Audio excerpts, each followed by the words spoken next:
ঝুলন উৎসব, very emotional, some discussion of childhood days.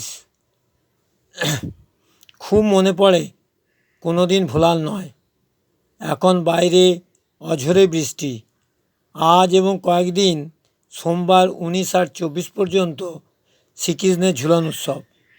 কিছু ভালো লাগা আনন্দের কথা বলি। তখন আমার 10-12 বছর বয়স।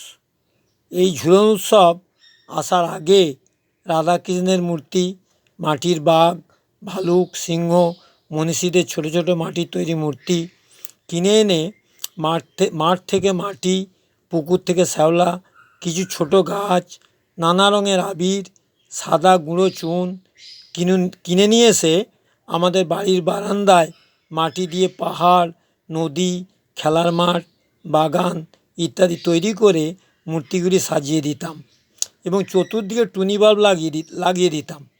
দেখবার মতো পরিবেশ তৈরি হয়ে যেত।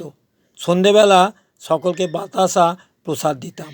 সেরকম একটি ছবি দেখাচ্ছি এরপর।